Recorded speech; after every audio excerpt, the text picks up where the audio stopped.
morning, friends. Today is Mother's Day. Now, this can be a day when many feelings may be experienced. We may be reminded of the love of mother figures or mothers in our lives.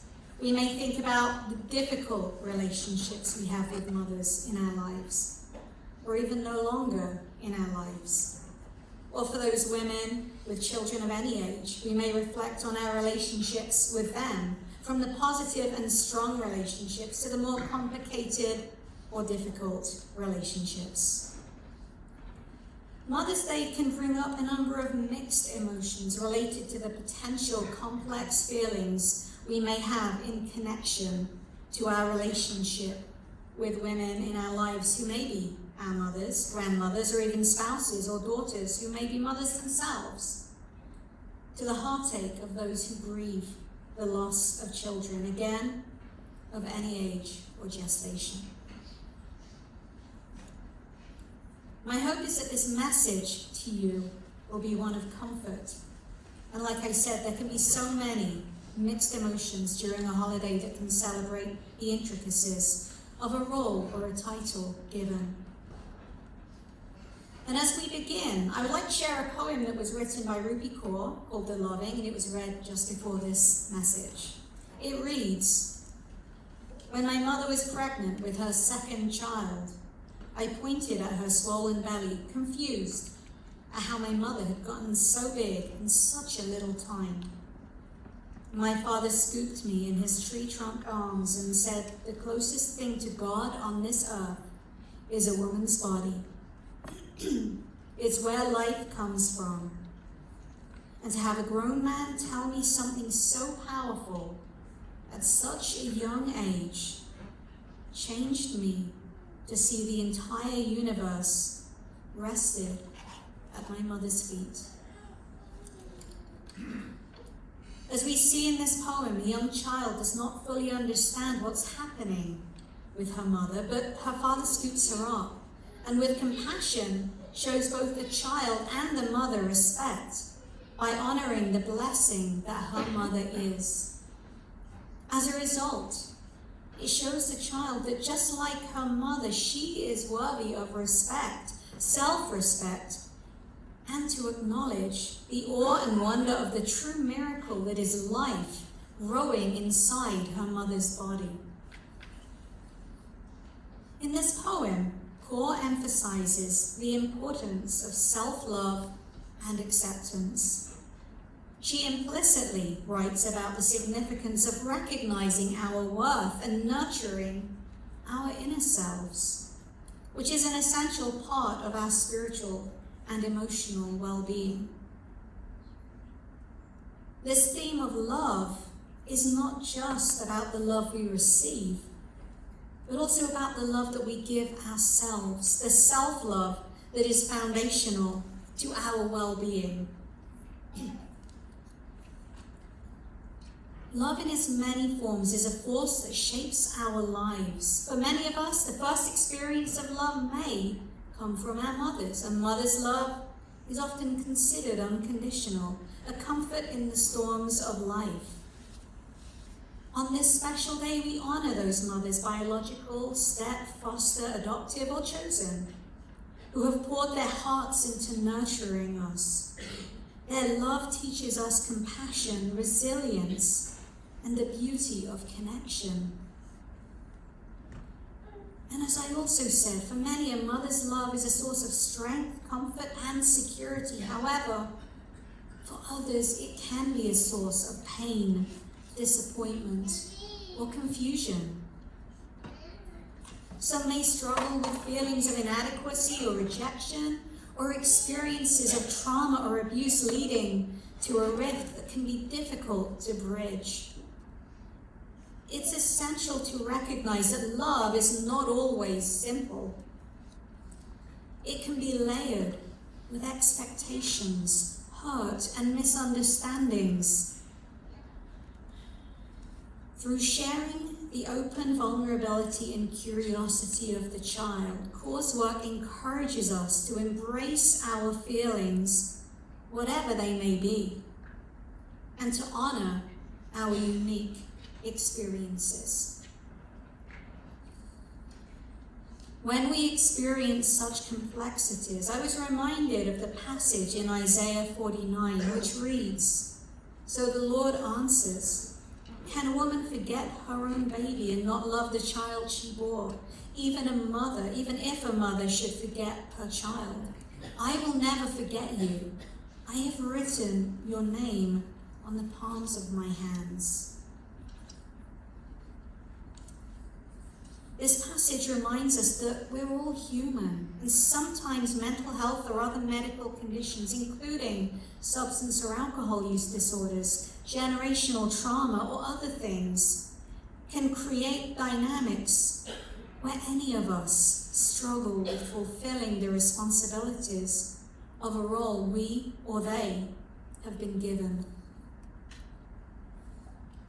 And even if we experience moments of neglect or disappointment in our human relationships, that for those who are willing to risk believing, we have the ability to form a relationship with a higher power of our own understanding, whatever that may be for us. And that higher power's love remains unwavering and constant, even when we may make mistakes along our way. It knows our struggles and holds us with compassion, reminding us of our worth. For those who have experienced difficult relationship with their mothers, this Mother's Day can evoke a mix of emotions. It's important to honor those feelings and to seek healing where possible. And sometimes healing may look like open communication, getting therapy, and or setting healthy boundaries. There may be the opportunity for reconciliation, or it may be necessary to go no contact, or it may be somewhere in between. As we read Caron's poem, we are invited to give respect not only to others, as the father did, but also to ourselves. We hear the father telling the daughter that a woman's body is ultimately where life begins, and therefore where the universe begins.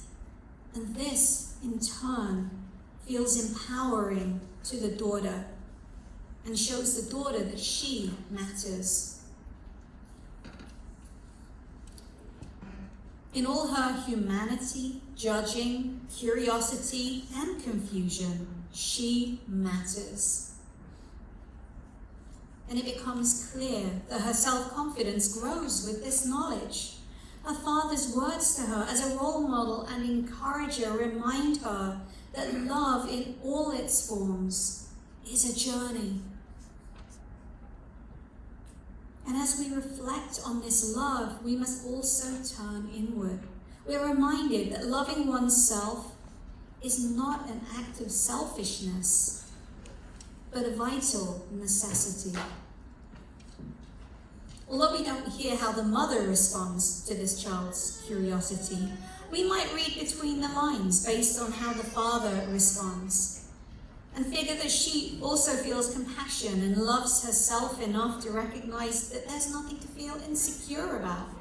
She feels secure in her own space, in her own body, in her own universe.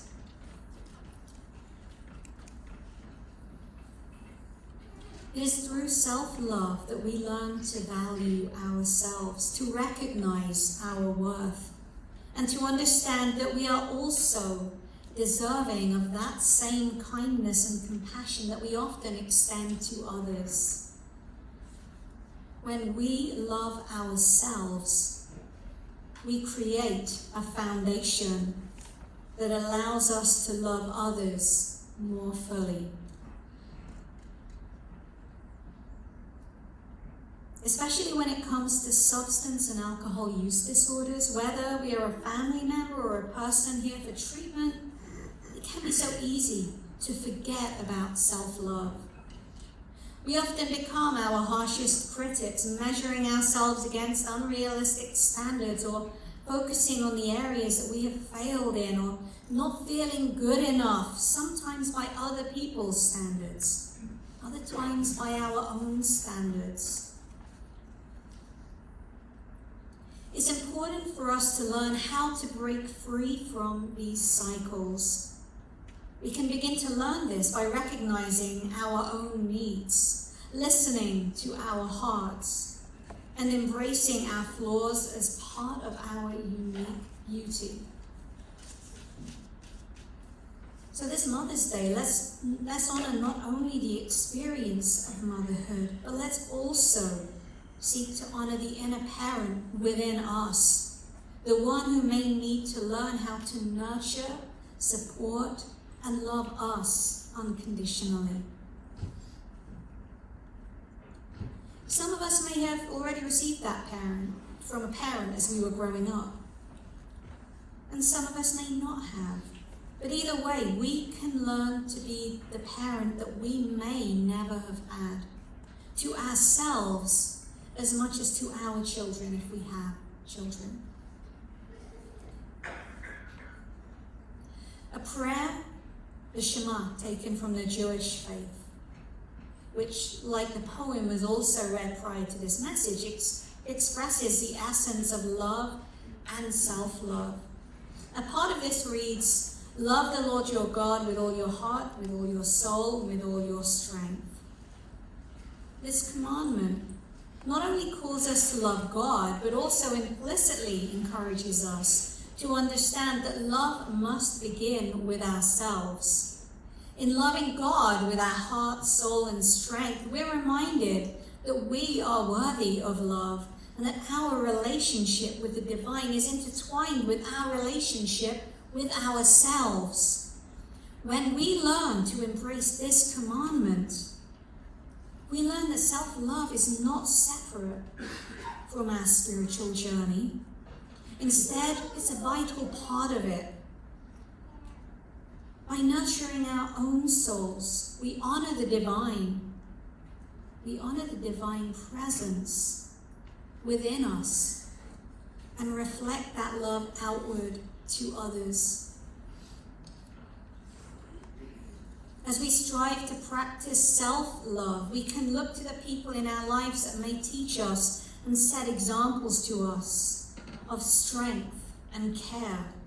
The people that have shown us the significance of being present, of listening with an open heart, and of offering love without reservation.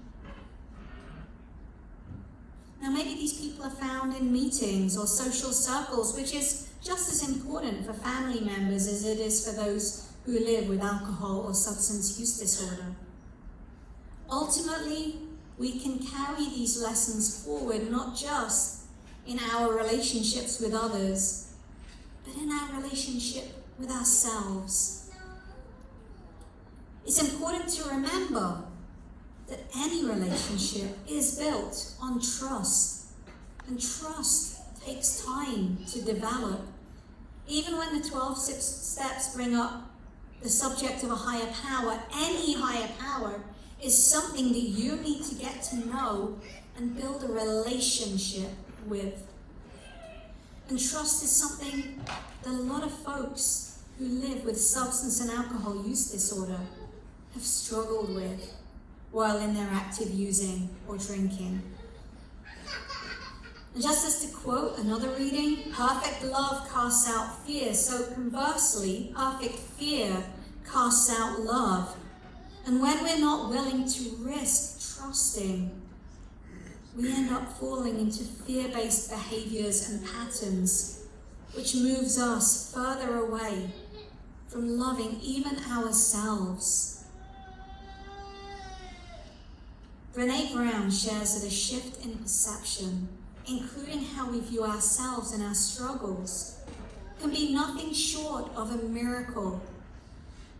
When we embrace vulnerability, we allow ourselves to be seen, to feel deeply, and to connect with others on a deeper level. And isn't that, in part, what love is? When we look at the context of spiritual awakening as it was written in the Big Book, the shift in perception involves recognizing that our imperfections are not flaws, but rather are essential parts of our humanity. Just as the Big Book encourages people to accept even the hidden parts of themselves with humility, so Brené Brown encourages people to see the beauty in our vulnerabilities. The alignment nurtures self-love as we learn to appreciate our journey, including the struggles as much as the triumphs. Now, when we combine these perspectives, the miracle of spiritual awakening transforms into a deeper sense on how we can love ourselves. It's about transforming our narratives.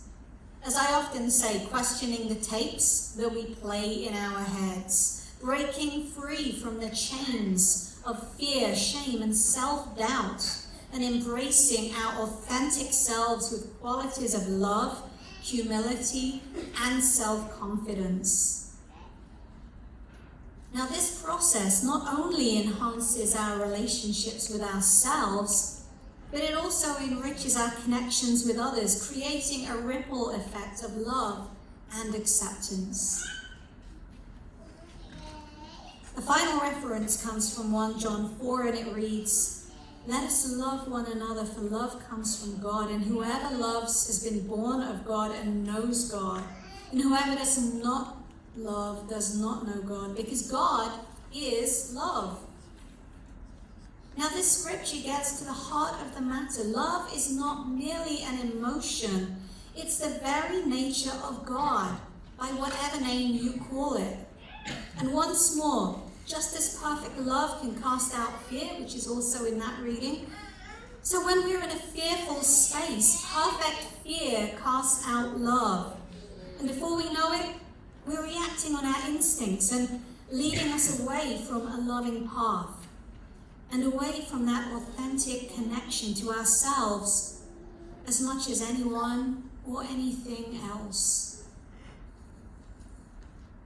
When we understand that God, by whatever name we may call it, is love,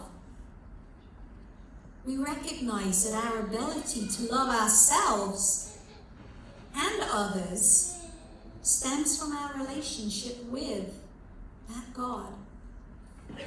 The love we receive from our higher power empowers us to extend that same love outward, forming connections that reflect our higher power's grace and compassion. In this way, love becomes a transformative force in our lives, enabling us to overcome barriers, heal wounds, and build deeper relationships.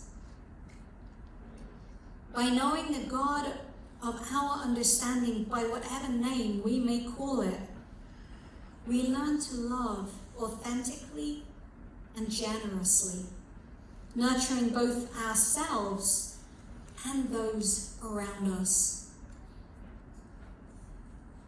So this Mother's Day, may we celebrate the love that binds us together and the divine source that inspires us to love without limits.